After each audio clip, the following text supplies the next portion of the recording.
Welcome back to the video lecture series for Introduction to Data Programming using Scala. In the last video, we started talking about the combinatorial parser, parser combinator that's available in Scala, and saw how we could build a grammar and convert it to a Scala form. But we didn't actually use that grammar to parse anything. In this video, we want to take that next step, and we want to look at the default output of these parsers. So this was the code that we had written last time. We started with this grammar, which is used to represent simple formulas that involve the four operations of addition, subtraction, multiplication, and division. And we converted it into this form using this Scala parsing library. And we pointed out that these two are very similar. Okay, so if you can write a general context-free grammar for what you want to do, you can inevitably create a parser combinator for it. Now, we want to see what this produces. So we're going to put a main in here.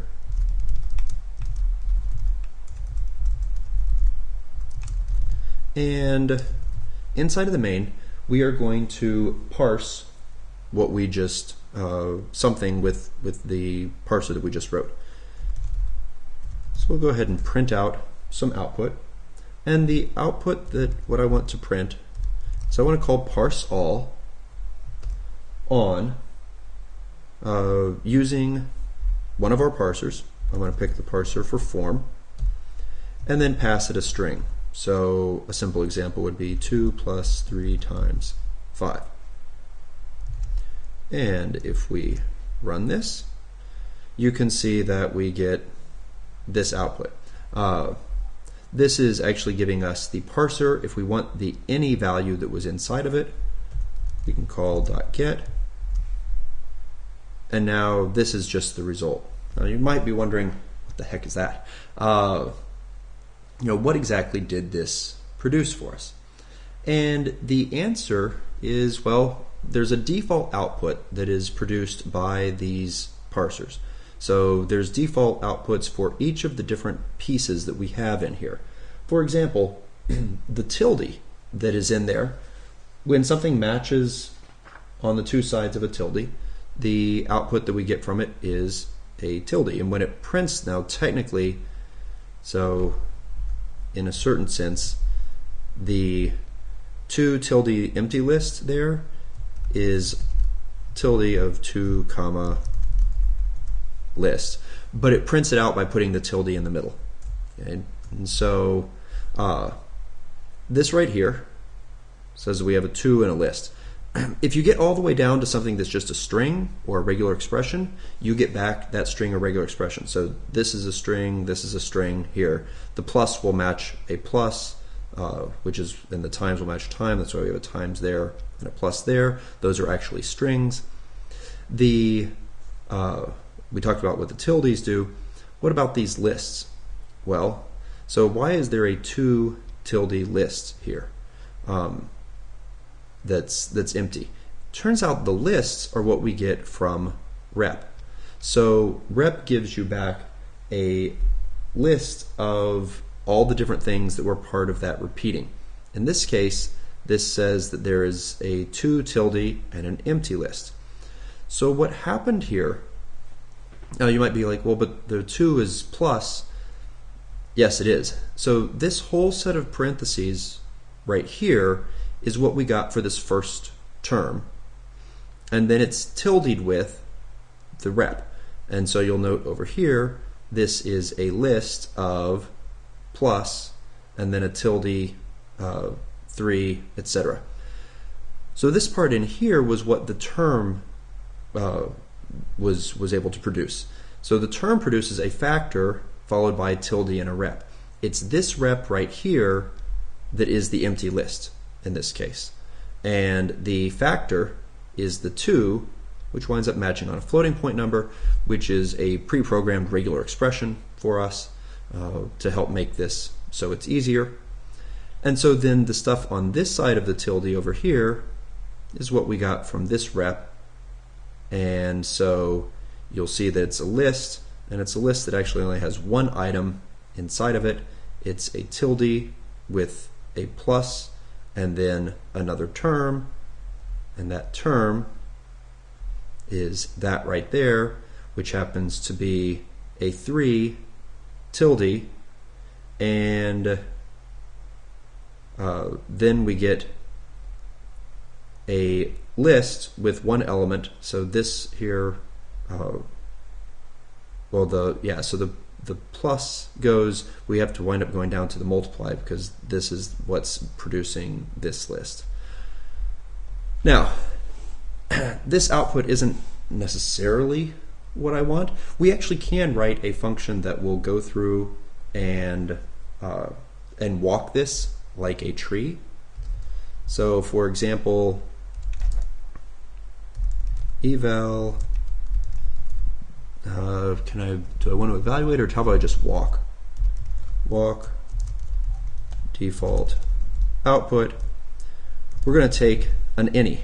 Notice this was a parser of any, and the reason is because this winds up returning. It can return a list. It can return a tilde. It can return a string. There is no common supertype for all of those things, and that's why this needed to return the any in here. I can make this walk it by, let's go ahead and put an equal sign, a match. Well, so there are different possibilities. One, case s string. If it's a string, how about I just print out s? If it is a tilde of ab, that's a pattern there, so the tilde joins two things, and I want to do each of them, then I will recursively call this on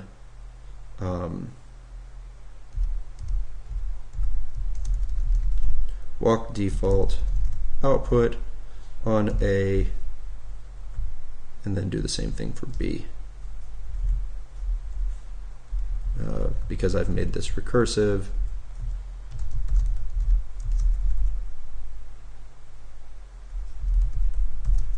copy, paste, do it for B, and then I also have the case of a list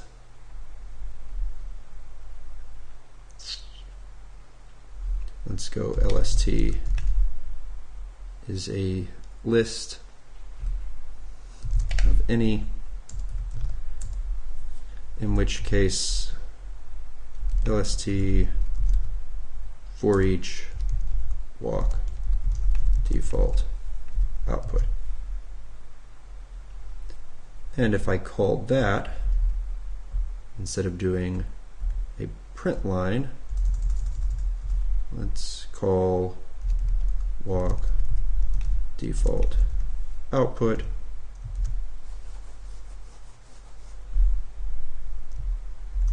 and then run this. Oh my goodness, notice what it prints back out. It printed out the original string that we had, but after going through the whole act of parsing it and generating that intermediate form, this winds up walking back through it, and it can reconstruct it. Had this had parentheses around it, right now we are not well,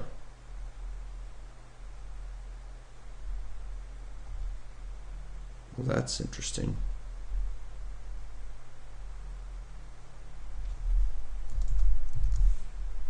Okay, like that had to. Okay, because the parentheses are in here, they're strings. We're printing out strings. Everything is happy. What about evaluating this? What if I wanted this so instead of returning a unit, it returned a double? Well, things get a little bit harder in that case. I would return s dot to double for this. If it were a tilde, well, I don't really know what to do with tildes, because tildes can separate all types of things in here. It really depends upon what's next inside of the list. The form that it gives us is not something that I can easily do an evaluation on.